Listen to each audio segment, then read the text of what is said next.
Did the United States have a crashed UFO and dead alien bodies all the way back in 1935? Well, I'll tell you more about that at the end, but in the meantime, why don't you hear this amazing tale by these two ladies and their father? Okay. I'm Aline Holtz Gramley, and my father was the Reverend Turner Holtz. And he came to visit me one day in around about 1948. I know that because it was when my oldest daughter was a toddler. and uh, we were watching her play and we were talking. And he said, there's something I want to tell you. He said, I think that someone in my family should know about this besides me. And I was sworn to secrecy by my cousin Cordell Hall, who was Secretary of State under Roosevelt. And he said, it just, I just feel that I should tell tell you so that someone in the family would know. And so he told me about going to Washington for a conference, I think it was called, and of ministers of all denominations from all over the country. And he uh, was a representative from this area.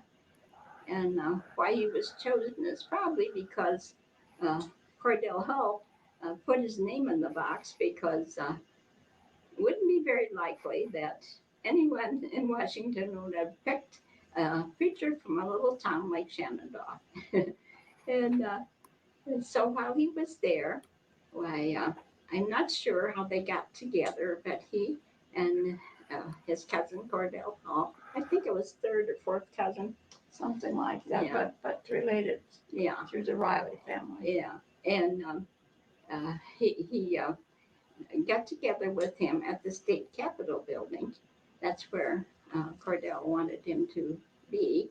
I don't know if they went to lunch first or if they just met there. And Cordell said that he wanted to show him something. And he said, but you have to swear that you'll never ever tell anybody. And so Dad did. And so they started down in the building. And finally, my dad said, where are we going anyway? and Cordell said, well, you'll see. And they went down through the regular basement into a sub basement. And So it was in the Capitol building. in the Capitol building. And so, anyway, when they got down there, why, there was kind of a long hallway they went through that was lighted, but nothing off to the side in any rooms were lighted. And so when they got to where they were going, my Cordell opened the door and he reached in and switched on the light and he said, now this is something really strange that is down here. And there were, I don't recall whether it was three or four, but there was these large jugs that, glass jugs that were on some kind of a stand that had these little people in them. and he said, well, they were like people, but they weren't. and I said, what do you mean? He says, well, they had all the same things that we have, but he said, well, instead, it seemed to me like their heads were a little too large for their body and their eyes were shut, but uh, I think their eyes were bigger than ours. and I said, well, how tall were they? And he said, oh, I don't really know. And I said, well, 6 feet? Oh, no. so we kind of went back and forth on how tall they were and finally settled on about 4 foot tall. And so then uh, Cordell Hall called his attention to some kind of a machine that he said was a flying machine of some sort. And Dad said, well, it doesn't have wings. And this, of course, was about right around 1935. And Excuse me, wasn't it wrecked wasn't a machine. Yeah, it was in pieces. A wreck. And Dad said that there was really, really pretty shiny, uh, like silver, but he said it wasn't anything that he'd ever seen before. So he couldn't say what kind of material it was. And so Cardell said, yeah, but just lift this. And Dad said, that looks heavy. And so Carter went with his fingers on the edge of it, and it was very lightweight. And so they talked about that a little bit. And then, as far as I know, Cordell didn't explain anything to him. He just wanted him to see it. And then they left, uh, and that was what Dad told me. And I don't recall that he said ever said anything again about it. And I didn't ask him anything. Looking back on it, I don't know why, but I didn't. And when did you hear the story? It was around 1948 Yeah. because that was when Eloise was. Okay. Lucille, when did you first hear? Okay. When did you hear the story? Did he tell you about the same time? I don't even remember. Yeah. I'm sorry, I don't remember when it was. It was just, I was young. Uh-huh. And she's told it just the way it is. You know. And he approached you with the same thing, that this is a story that somebody should know? He thought somebody eventually should know about this, about the creatures he saw. Now, I remember his saying 3 glass jars with, and he referred to them as creatures in them. He didn't say people or animals. He said creatures that he had never seen before. And he only told you the story one time? Oh, yes, only once. Yeah.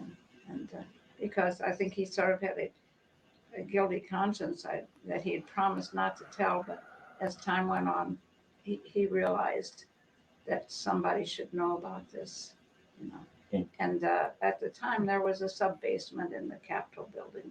We have found out since. Yeah. And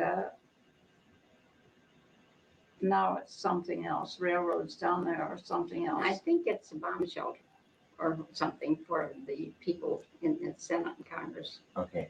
And he did definitely mention the year 1935. Was he sure of the year, or is? No, he didn't mention the year, but it was when Cordell was Secretary of State under Roosevelt, and the letters I have are dated 1935, and that was when he was in Washington. Okay. So that's the only way we know. The time neither one of us realized that there was anything that We didn't know it was going to be important. that's Yes. right. No reason to remember, you know. Yes.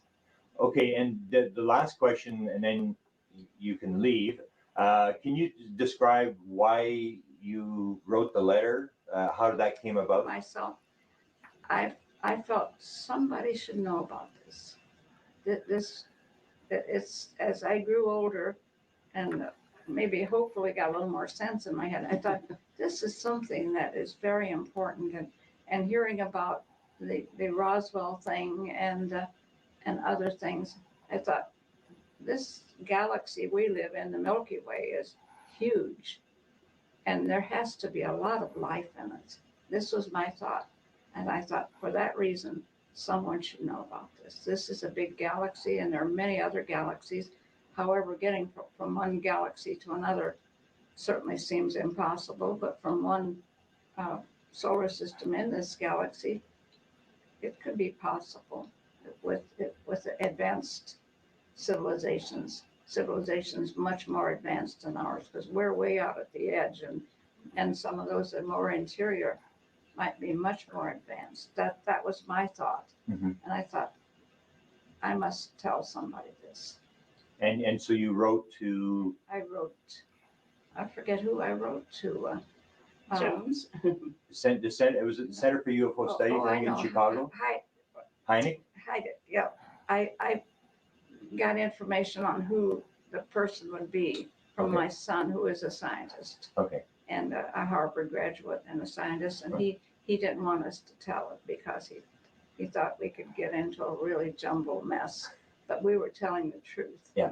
And the truth always, it doesn't get you in trouble unless you committed a crime, you know. Okay. And so anyhow, I just felt this must be told, as because the Roswell thing made me think something is going on, and I think the reason Dad was appointed to this committee in Washington on called World Order, and the thing was that they were afraid that we would be invaded by a lot of these so-called creatures, and that goodness only knows what would happen.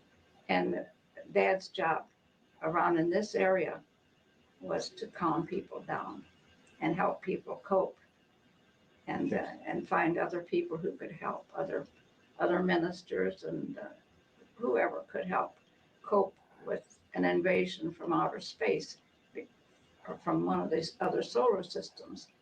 And that was why I wrote the letter. I thought, this really needs to be told. Something has happened. And what has been the reaction since this is many years ago you wrote the letter, correct? I can't remember Yeah. just what. And year. what kind of reaction have you gotten in terms of? Well, very guarded reaction from people, which is understandable. Most people don't believe it. Yeah. You know, and that's understandable. Uh-huh.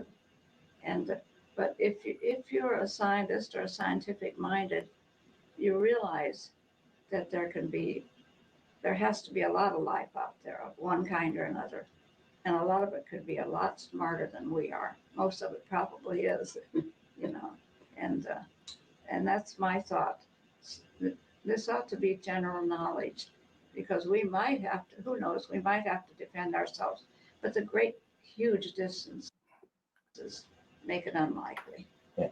I don't think we have anything to worry about because of distances, and certainly I think we have nothing to worry about from other galaxies. Yeah. But perhaps from ours. From our own.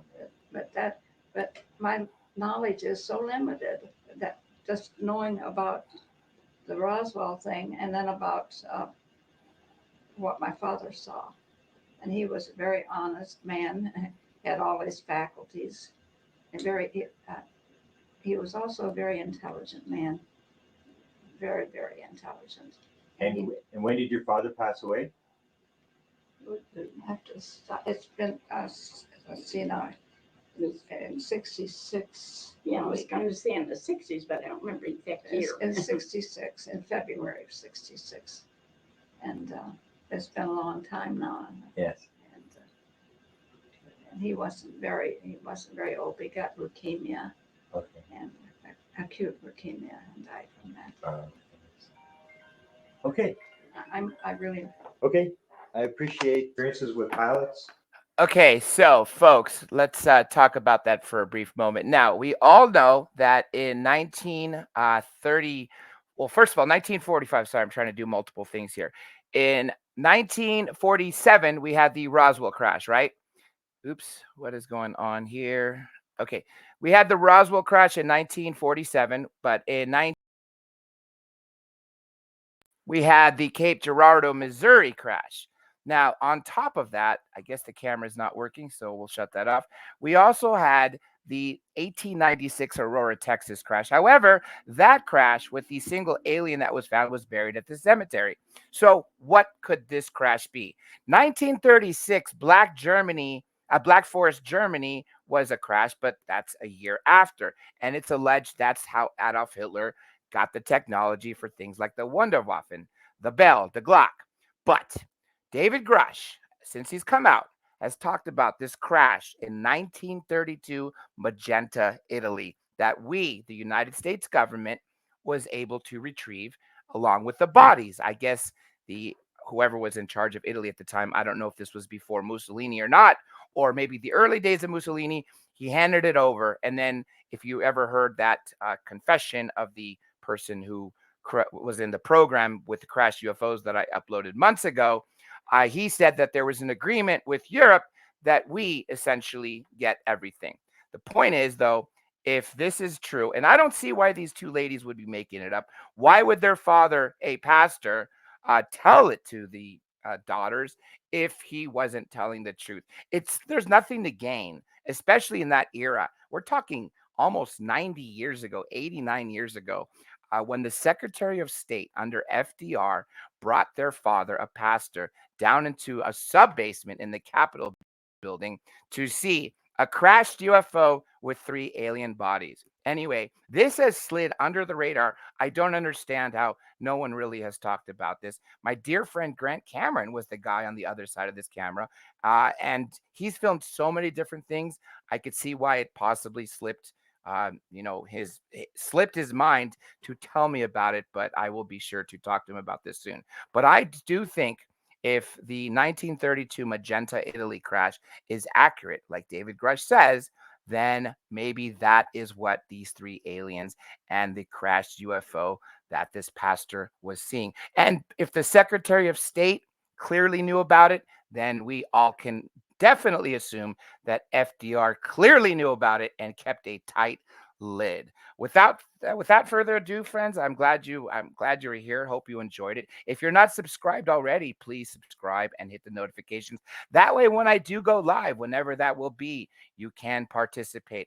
Also, tell me your comments. What do you think about this story? Do you believe these ladies? What other crashes do you think could have been around in 1935 that the United States government had control of?